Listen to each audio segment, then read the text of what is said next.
This article is excerpted from Chapter 6 of An Austrian Perspective on the History of Economic Thought, Volume 1, Economic Thought Before Adam Smith, and is read by Jeff Riggenbach. In Italy, a group of Machiavellians appeared during the 16th century, headed by Giovanni Botero, 1540 to 1617, and his treatise of 1589, The Reason of State. Botero was a leading humanist from Piedmont who joined the Jesuit order. It is indicative of the decay of scholasticism in Italy in this period that this proponent of reason of state, and hence opponent of natural law ethics in political life, should have been a member of the great Jesuit order. Since Machiavelli was scarcely popular in Europe, especially in Catholic circles, Botero took care to attack Machiavelli explicitly and pro forma. But that was merely a ritualistic cover for Botero's adoption of the essence of Machiavellian thought. While beginning by paying lip service to the importance of the prince's cleaving to justice, Botero quickly goes on to justify political prudence as crucial to all government, then defines the essence of prudence that, in the decisions made by princes, interest will always override every other argument. All other considerations, such as friendship, treaties, or other commitments, must go by the board.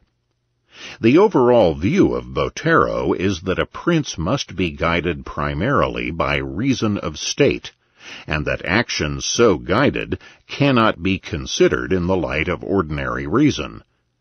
The morality and justification for actions of the prince is diametrically opposed to the principles that must guide the ordinary citizen. Botero's work touched off a raft of similar works in Italy over the next 40 years, all of which had the same title, The Reason of State.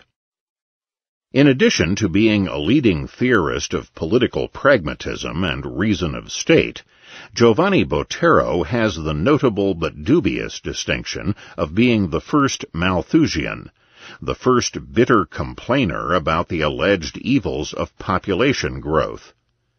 In his On the Cause of the Greatness of Cities, 1588, translated into English in 1606, Botero laid out almost the entire thesis of Malthus' famous essay on population 2 centuries later.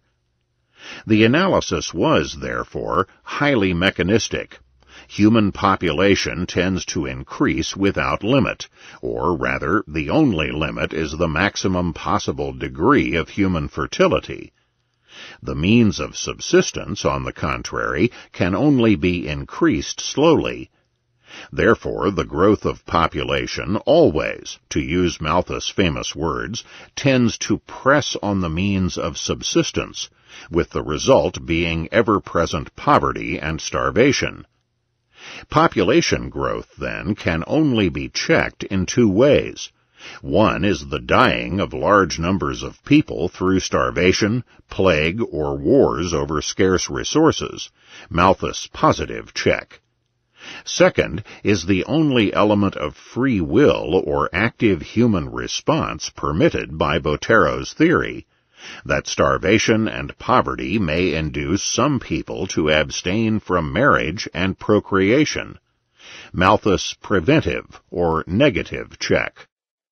In an epoch marked by rising population and rising living standards and economic growth, Botero's gloom and doom about population growth was hardly likely to fall on friendly ears. Indeed, as we shall see further below, those 17th and 18th century theorists who foresaw unlimited population growth favored the idea as a spur to prosperity and economic growth. In any case, whether one draws pessimistic, neutral, or optimistic conclusions from the thesis of unlimited population growth, its basic flaw is assuming that people will not react if they see their living standards declining from bearing large families. Botero and Malthus after him indeed gave the case away by even mentioning preventive checks. For if people will lower the number of children when faced with absolute destitution, why may they not lower it long before that? And if so, no such mechanistic tendency can be postulated. Historically, indeed, the facts totally contradict the gloomy Malthusian forecasts. Population only tends to rise in response to greater economic growth and prosperity, and the consequent rise in living standards, so that population and standards of living tend to move together rather than in diametric opposition. This rise in population generally comes in response to falling death rates caused by the better nutrition, sanitation, and medical care attendant on higher living standards. The dramatic declines in death rates lead to accelerated population growth, roughly measured by birth rate minus death rate. After a few generations, the birth rate usually falls, as people act to preserve their higher living standards, so that population growth then levels off. The main defect of the Botero-Malthus doctrine of population is that it assumes that two entities, population and the means of subsistence, or production or living standards, operate under laws that are totally independent of each other. And yet, as we have seen, population growth may be highly responsive to changes in production. Similarly, the reverse can be true. Increases in population may well encourage the growth of investment and production by providing a greater market for more products, as well as more labor to work on these processes. Schumpeter puts the overall point well in his critique of Malthus. There is, of course, no point whatever in trying to formulate independent laws for the behavior of two interdependent quantities.